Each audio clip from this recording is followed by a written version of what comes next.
Good day, our dear learners and televiewers. Welcome on today's episode of DepEd Hour Teleturuan.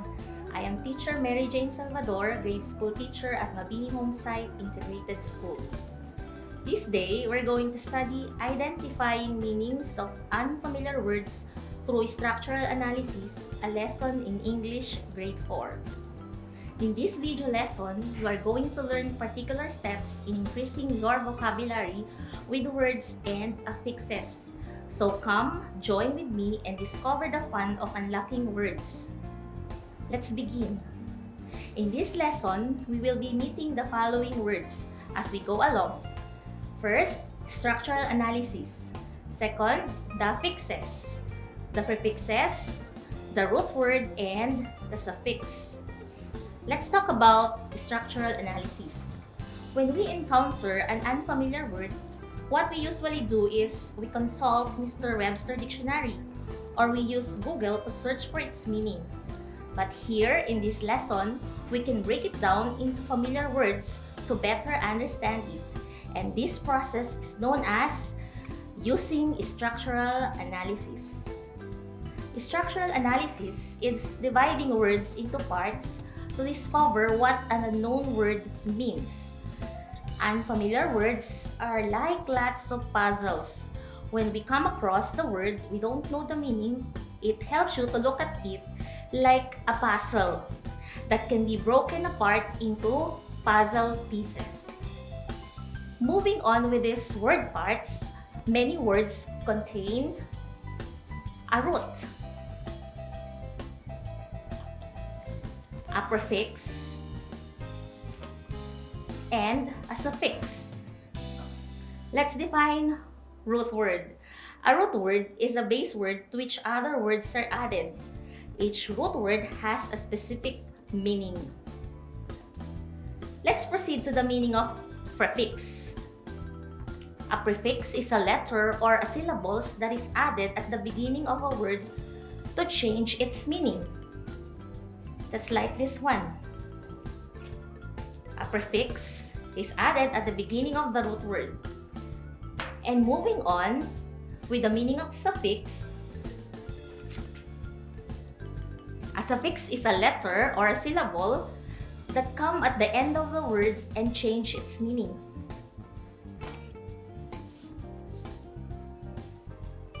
From this, as you can see, the suffix is attached at the end of the root word to form another meaning.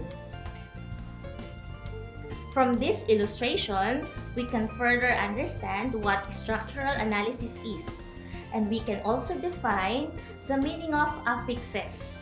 Affixes are word elements added to a root word that change its meaning. They are the prefixes and suffixes that fix or attach to the root words. There you have it. We are about to have a short break. Please stay tuned for more discussion.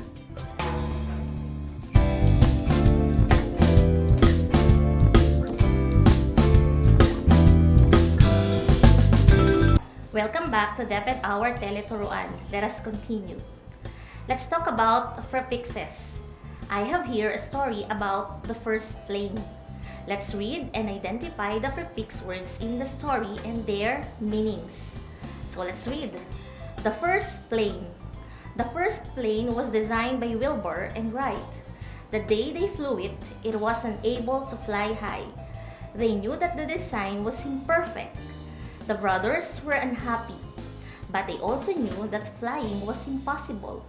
They replaced their old design with a new one and proved to be a big success. Did you understand the context of the text?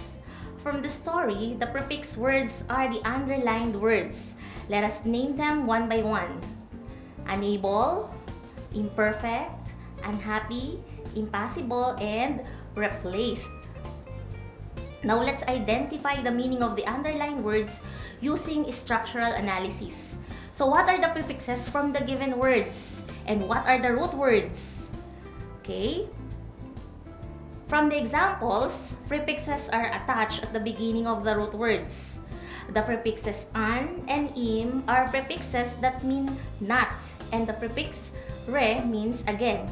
It is important that you know the meaning of those prefixes.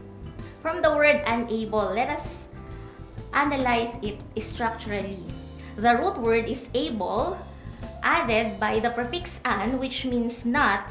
So the meaning of that word will become not able. And the word imperfect, the root word is perfect, plus the prefix im. So the meaning of the word will become not perfect. Unhappy, the root word is happy, and then the prefix is an, which means not. So the meaning of the word unhappy will be not happy or sad. Impossible, the root word is possible, and then the prefix is im, which means not. So the meaning of the word impossible will be not possible. And the last word for that text is replaced. So the root word is placed, and then the prefix is re, which means again. So to combine these word parts, the meaning will be to change again or change, place again or change. Some of the prefixes that mean not are the following: the an, the nan, the this, in, which is sometimes the prefix in also appear as il, im, and ear. So it is important that you know how these prefixes are written.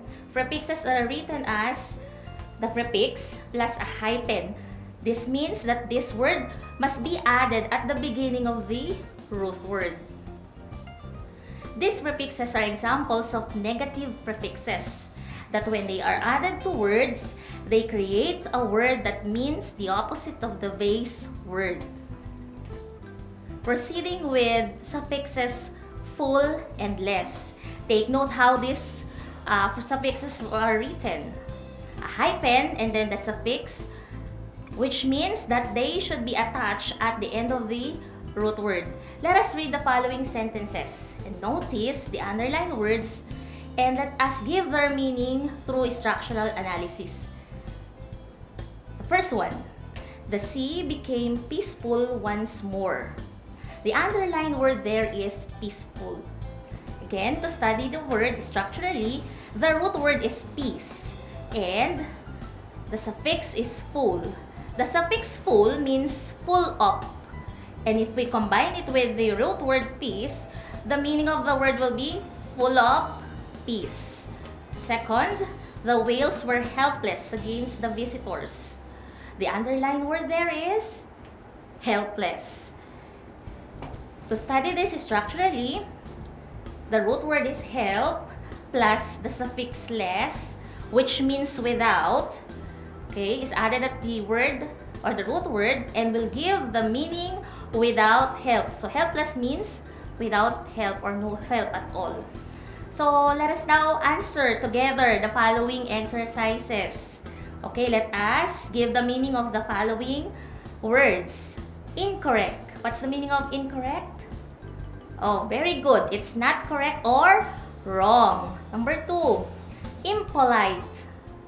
Okay, the meaning is not polite or rude. The third one, immortal, which means not mortal or timeless. Starless. Okay, very good. It means that there are no stars. Yan. Flowerless. It means without flower. How about fruitless? Without fruit or no fruit. How about the word beautiful? Oh, it means full of beauty. So very good. You are all correct. Let us have some more practices. You may try this at home while watching. For prefixes, here is a chart. Your task is to complete the chart below from the new word using the prefix in and im. Okay, here are the root words. For number 1, you have expensive, sufficient, moderate, patient. Let's check your answer. Here are the answers. For number 1, expensive, if we add in, it will become inexpensive. And then what's the meaning of the word Inexpensive, not expensive or cheap. How about number 2, sufficient? The new word will become insufficient, which means not sufficient or scarce. Number 3, moderate, immoderate, not moderate or too much. And number 4, patient. It will become impatient, not patient or short-tempered. Okay, another try for suffixes. We're going to use the suffix less or full. You're going to again complete the chart. Number 1 word is fear. Second is hope, home, cheer, and thank. Let's check your answer. Fear.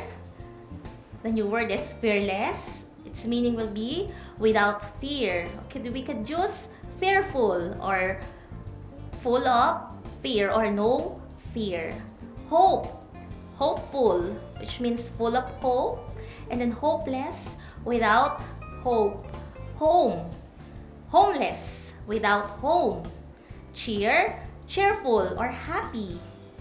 Thank, thankful, or it can be appreciative. Okay, for the final practice, let's change the underlined words to new words with affixes. Okay, the first sentence. The story of the flying money is not believable. Second, the storyteller also looked not sure of his details. Number 3, many believed it was not true. Number 4, the storyteller looked without hope because no one believed him. Number 5, but some admired him because he was without fear to try and tell the story. So let's check your answer. So what's the new word form? In number 1, not believable is very good, unbelievable. For number 2, not sure. Yes, it's unsure. Number 3, not true will be untrue. Very good. Number 4, the answer is hopeless. And number 5 is fearless. Very good. Congratulations! You now know the 3 categories of word parts: the prefixes, the roots, and suffixes, which can help you to unlock the meaning of the unfamiliar words when you read. Remember, when you are reading and you encounter an unfamiliar word or term, ask yourself, what clues do the part of this word give me about the meaning of the word? To help you transfer information into long-term or permanent memory, you must rehearse it some way. Try remembering the lesson in this video. We hope that you learned something for today's episode. See you next time and happy learning. God bless everyone!